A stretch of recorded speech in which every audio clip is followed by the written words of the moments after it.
الحمد لله وكفى وسلام على عباده الذين اصطفى رب أعوذ بك من همزات الشياطين وأعوذ بك رب أن يحضرون أعوذ بالله السميع العليم من الشيطان الرجيم من حمده ونفخه ونفسه 19واں پارہ سورہ الفرقان آیت شریفہ 37 اور اس کے بعد اللہ مالک کی توفیق سے آیت شریفہ 37 کے حوالے سے کچھ عاجزانہ گفتگو کل کے سبق میں کی گئی. ایک دفعہ پھر بامحاورہ ترجمہ سننے کے بعد انشاءاللہ کچھ مزید بات عرض کرنے کی حقیر سی کوشش کی جائے. اور نوح علیہ السلام کی قوم جب انہوں نے رسولوں کو جھٹلایا ہم نے ان کو غرق کر دیا اور انہیں لوگوں کے لیے نشانی بنایا اور ہم نے ظالموں کے لیے نہایت دردناک عذاب تیار کیا. آج کے سبق میں کل کی بات کو دہرائے بغیر نئی بات اغرقناہم رسولوں کے جھٹلانے والوں کا جو انجام ہوا وہ اللہ کریم نے بیان کر دیا کہ ہم نے ان کو غرق کیا. اس میں ایک جانب نافرمانوں کے یہ تنبیہ ہے. نوح علیہ السلام کی قوم نے جب ہمارے رسول نوح علیہ السلام کو جھٹلایا تو ہم نے ان کو غرق کر دیا. اب تم جھٹلا رہے ہو تو تمہارا انجام بھی کیا یہ نہیں ہو سکتا؟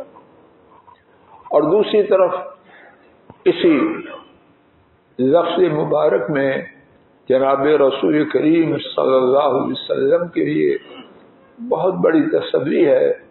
یہ جھٹلانے والے اللہ کی گرفت سے بچ نہ پائے. اگر قوم نوح نہیں بچ پائی تو یہ کیسے بچیں گے؟ یہاں ایک اور بات نوٹ فرمائیے، اور وہ بات عام طور پر کہنے اور سننے والے بھول جاتے ہیں یا فراموش کر دیتے ہیں یا نظر انداز کرتے ہیں، اور وہ بات یہ ہے کہ اللہ کی گرفت، اللہ کی جانب سے مواخذہ، اللہ پاک کا عذاب صرف آخرت میں نہیں دنیا میں بھی آ سکتا ہے.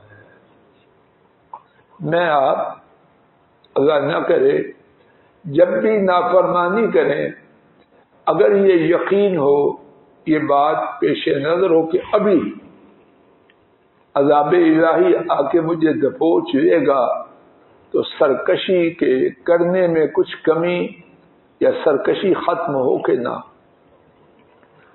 عام تصور ان کا لادین ملحد لوگوں کی بات نہیں، عام تصور دین سے کچھ نہ کچھ تعلق والوں کا بھی معافی مانگ رہے ہیں.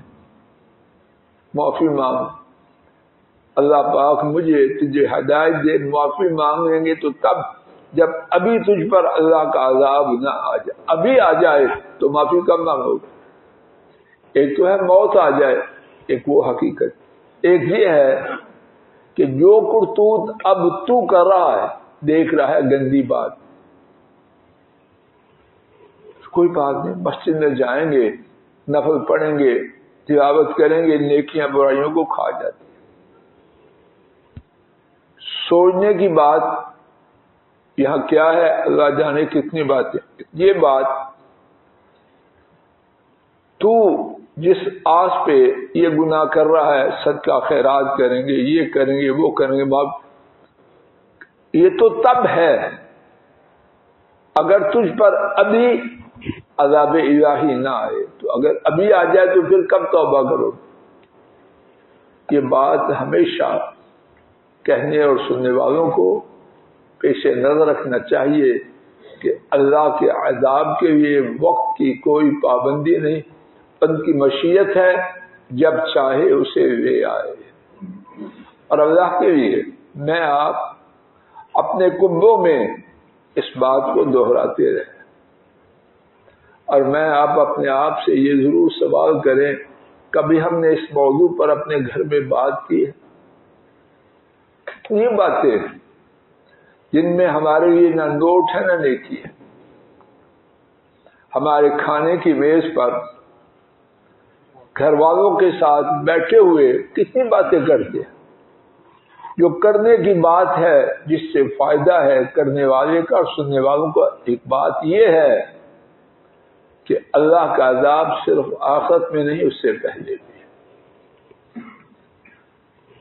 اور یہ بات صرف نوح علیہ السلام کے اور ان کی قوم کے قصہ میں نہیں، پہلے انبیاء جن کی قوموں پر عذاب آیا وہ آخرت میں آئے یا دنیا میں آئے؟ تو ہم کسی اور چیز کے بنے ہیں اور وہ کسی اور چیز کے بنے۔ اور ایک غلط تصور لوگوں میں عام شیطان کی جانب سے، امت محمد صلی اللہ علیہ وسلم پر دنیا میں عذاب نہیں ہے۔ کہاں آیا یہ؟ کہاں آیا یہ شیطانی بہلاوے کی ایک صورت ہے۔ یہ بات غلط ہے۔ جو بات ثابت ہے وہ یہ ہے، نوٹ فرما لیجیے، ساری امت پر کہ جتنے نافرمان ہیں سب بیک وقت ختم ہو جائیں، یہ عذاب نہیں آئے گا۔ پہلی امتوں پہ جب عذاب دنیا میں آتا تو تمام کے تمام ظالم تحس ہو جاتے، بچتا وہ جو ایمان والا۔ نوح علیہ السلام کی قوم غرق ہوئی، کوئی باقی رہا؟ اگر کسی نے باقی رہنا ہوتا تو ان کا بیٹا رہتا، ان کی بھی نہیں۔ پہلی امتوں میں یہ تھا، عذاب آئے تو سب کو شامل سوائے اہل ایمان۔ امت محمد صلی اللہ علیہ وسلم پر اللہ کی طرف سے یہ مہلت ہے، کچھ پر آتا ہے، کچھ پر کچھ وقت کے لیے مؤخر ہوتا ہے۔ کس وقت کے لیے؟ اللہ بہتر ہے۔ یہ فرق ہے، ڈاکٹر صاحب بات واضح ہے، یہ فرق نہیں کہ امت اسلام پر دنیا میں عذاب نہیں آتا، آتا ہے، آئے گا، اور احادیث شریفہ سے ثابت ہے، یہاں تک کہ وہ بندر اور خنزیر بھی بنائے جائیں گے، یہاں تک کہ وہ زمین میں بھی دھنسائے جائیں۔ یہ فرق میں آپ ہمیشہ یاد رکھیں۔ بات واضح ہو گئی۔ وَجَعَلْنَاهُمْ لِلنَّاسِ آیَةً، اور ہم نے انہیں لوگوں کے لیے نشانی بنایا۔ کیا نشانی ہے؟ کہ اللہ کے نافرمانوں پر دنیا میں عذاب آتا ہے۔ تو لوگوں کے لیے نشانی بنانے کا مقصد کیا ہے؟ سنیں اور گزر جائیں؟ نہیں، سننے والوں، پڑھنے والوں، بیان کرنے والوں، اگر تم نے بھی وہی روش اختیار کی جو قوم نوح علیہ السلام نے کی، تو تم بھی اسی قسم کے یا جیسے اللہ چاہے اس قسم کے عذاب کا انتظار کرو۔ لیکن ہے کوئی ایک بات، اللہ جانے اور اللہ کرے کہ ہو جائے کہ ہمارے لیے، ہمارے کنب اور امت اسلام کے لیے یہ عبرت کا سامان بن جائے۔ وَأَعْتَدْنَا لِلظَّالِمِينَ عَذَابًا أَلِيمًا۔ اس ٹکڑا مبارکہ کے متعلق جتنی باتیں ہیں، ایک بات، جتنی باتیں ہیں ان میں سے ایک وَأَعْتَدْنَا لِلظَّالِمِينَ، اور ہم نے تیار کیا ظالموں کے لیے۔ ڈاکٹر صاحب بیٹا نوٹ کرو یہ بات۔ اب یہاں اسم ہے، ناؤن ہے یا پروناؤن ہے؟ جواب دو، ناؤن ہے یا پروناؤن ہے؟ اگر پروناؤن ہوتا، اس میں ضمیر ہوتا تو چاہیے تھا وَأَعْتَدْنَا لَهُمْ، تو اللہ نے ضمیر کی بجائے، رانا صاحب سمجھ نہیں آ رہی؟ ایک یہ ہے رانا صاحب آئے انہوں نے یہ کہا، انہوں نے یہ کیا، اور وہ چلے گئے. ایک یہ رانا صاحب آئے، رانا صاحب نے یہ کہا، رانا صاحب بیٹھے، رانا صاحب چلے گئے. یہ رانا صاحب کا تکرار اچھا ہے یا وہ اچھا ہے؟ بولو نا. تو رانا صاحب ناؤن ہے اور وہ پروناؤن ہے. رانا صاحب ناؤن ہے، اسم ہے، اور وہ اسم ضمیر ہے. اب گفتگو کی خوبصورتی یہ ہوتی ہے، ایک دفعہ ناؤن، ایک دفعہ اسم، بعد میں بولو. ڈاکٹر صاحب سمجھ آ رہی؟ اس کے بعد ضمیر. تو اللہ پاک نے کم خوبصورت طریقہ اختیار کیا. معاذ اللہ، اللہ سب سے خوبصورت، ان کا کلام سب سے خوبصورت. نہ ان ایسا کوئی خوبصورت، نہ ان کے کلام ایسا کوئی کلام خوبصورت، مقابلہ ہی نہیں. تو ظالمین کے بیان کرنے میں حکمت ہے، اور اللہ جانے کتنی حکمتیں ہیں. ان میں سے ایک حکمت یہ ہے کہ قوم نوح کو ہم نے جو غرق کیا، کیا ہم نے ظلم کیا؟ ان کے غرق کرنے کی جو علت تھا، جو کاز تھا، جو سبب تھا، جو وجہ تھی، اللہ پاک نے وہ بیان کر دی. مگر صاحب، بات کی خوبصورتی میں سے ایک کمال بات یہ ہے کہ بات کے اندر ہی سابقہ بات کی دلیل آ جائے. اب کسی کے ذہن میں سوال آئے، ان کو کیوں غرق کیا گیا؟ انسان تھے، اشرف، کتنی باتیں ہو سکتی ہیں. اللہ پاک نے خاموش کروانے والا حتمی جواب دے دیا. وہ وہ غرق ہوئے اپنے ظلم کی وجہ سے. بات واضح ہوگی. دوسری حکمت، ہر وہ شخص جو ظلم کرتا ہے اس کے لیے تنبیہ ہے. اللہ کے ہاں رنگ، نسل، چمڑی، اس کی جب اعمال گندے ہو کوئی حیثیت نہیں. تو کون ہے؟ فلاں کون ہے؟ تو اپنے نام سے پہلے بھی 2-4 رقم لکھ، بعد میں بھی رقم لکھ، حتیٰ کہ لوگوں کو خبر ہی نہ ہو کہ ایک بندہ کہ 10 بندے، جو چاہے لکھ لے. لیکن اگر تجھ میں یہ بات پائی گئی، سب جواب دو، کون سی بات؟ تو تیرا انجام بھی وہ ہو سکتا ہے جو اللہ نے. تو قاعدہ عام ایک تو ان کے غرق کی حکمت ہوگی، اور دوسری بات بولو ایک جنرل پرنسپل بیان کر دیا، جہاں بھی ظلم ہو وہ ظالم عذاب الہی کا انتظار. اللہ اکبر. اللہ کے بیان کی گہرائی مخلوق میں سے کوئی بھی اس تک نہیں پہنچ سکتا.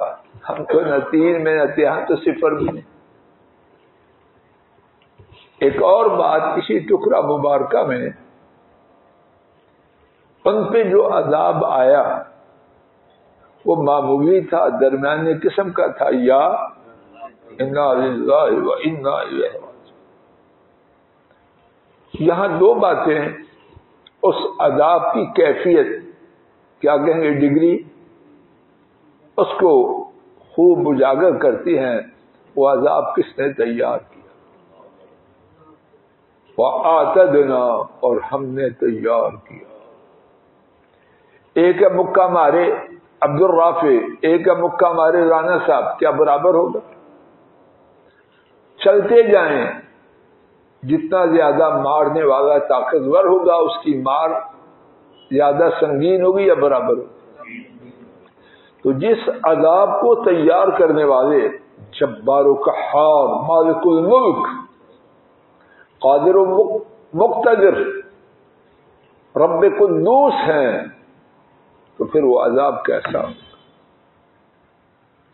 دوسری بات، یہ نہیں کہا کہ ہم نے ان کے یہ عذاب، ظالموں کے یہ عذاب تیار کیا. اس کے بعد کیا فرمایا؟ عظیما. کیا ترجمہ ہے؟ بولو. دردناک نہیں، یہ ناقص ترجمہ ہے. فاعل کا وزن ہے، فاعل کا سانچہ ہے، اور اس میں زیادہ کا معنی. اللہ. یہ اس عذاب کی نوعیت جاننے والے یا اللہ ہیں یا جن پہ یہ عذاب آیا، باقی کوئی کیسے جان سکتا؟ جس کے تیار کرنے والے رب جبار و قہار، اور جس کے بارے میں ان کا اپنا بیان پھر عظیمہ نہایت دردناک، تو کتنا دردناک ہوگا میرے پاس نہیں، مخلوق میں سے کسی کے پاس اس عذاب کی سنگینی کو بیان کرنے کے لیے طاقت نہیں۔ میرا تو یہی عقیدہ ہے۔ اگلی آیت کریمہ وعادا وثمودا واصحاب الرس وقرونا بین ذلک کثیرا، اور عادی اور سمودی اور رس والے، اور رس ہر گہری جگہ کو کہتے ہیں، جیسے کنواں، قبر، ہر گہری جگہ کو رس کہتے ہیں۔ اس کی جمع رساس، ریس، سین، الف سین، رے کی زیر کے ساتھ۔ وقرونن، اور زمانے، بین قرن کی جمع قرون۔ قرن مراد ہے ایک وقت کے لوگ جو آپس میں ملتے رہتے ہو، ہم اثر معاصرین لوگ۔ بین ذالک، اس کے درمیان، کثیر، بہت زیادہ۔ بامحاورہ ترجمہ،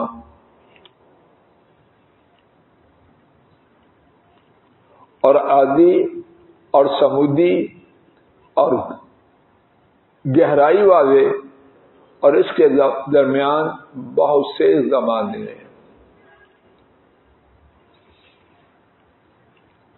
اللہ کریم نے دو رسولوں کا اور ان کی قوموں کا ذکر کیا کہ ان پر عذاب آیا۔ ایک سیدنا موسیٰ علیہ السلام کہ ان کی قوم کو غرق کیا گیا، ان کی قوم کو سمندر میں غرق کیا گیا، اور دوسرے سیدنا نوح علیہ السلام کہ ان کی قوم کو سیلاب آیا اور اس میں غرق کیا گیا۔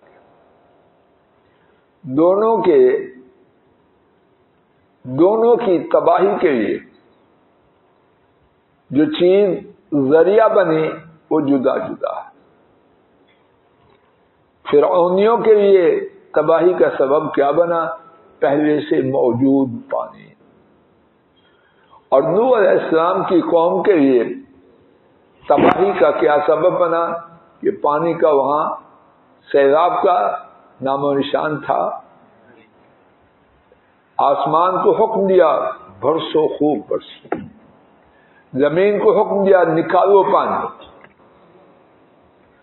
اور یہاں اللہ کی نافرمانی کرتے ہوئے کچھ لوگ اپنے آپ کو عذاب الہی سے بے خوف کرتے ہیں کہ ہم عذاب کے سرکل سے بہت دور ہیں۔ اللہ جانے یہ بات میں آپ کے خیال میں ٹھیک کہہ رہا ہوں کہ نہیں۔ کچھ لوگ بڑے مطمئن ہیں کہ جو زلزلے کا دائرہ اللہ تعالیٰ نے سائنسدانوں نے بیان کیا، الحمدللہ ہمارا شہر اس کے دائرے سے، اس کے سرکل سے بہت دور ہے۔ پانی کا جو عذاب ہے، ہم کراچی کہاں اور ہم اسلام آباد کہاں۔ اے عقل والے ہوش کر، سمندر نے اپنی مرضی سے غرق نہیں کرنا، زلزلے نے اپنی مرضی سے تباہ نہیں کرنا۔ اللہ چاہیں سمندر سے ہزاروں میل دور ان کا نام و نشان مٹ جائے اور سمندر کے کنارے والے ان کو خبر بھی نہ۔ کیا ایسے یہ انسانوں کی جنگیں، 65 کی جنگ ہوئی، سرحدی لوگ، بارڈر پہ رہنے والے ٹھیک ٹھاک، ان پر گولہ بارود اور بمباری کا کچھ خراش تک نہ آئی، اور دور دور ہو رہے لوگ نشانہ بن گئے. تو خلاصہ کوئی شخص اپنا حساب کتاب کر کے یہ نہ کہے میں عذاب کی زد سے بولو انشاءاللہ. اسی مقام سے آئندہ سبق کا آغاز کیا جائے گا. اللہ تعالیٰ کہنے سننے کی غلطی کو معاف فرمائے اور جو ٹھیک بات انہیں کی توفیق سے عرض کی گئی سنی گئی اس میں جو اللہ پاک اپنے فضل و کرم سے اس کو قبول فرمائے. وصلی اللہ تعالی علی خیر خلقہ وعلی آلہ واصحابہ واہل بیتہ واتباعہ الی یوم الدین.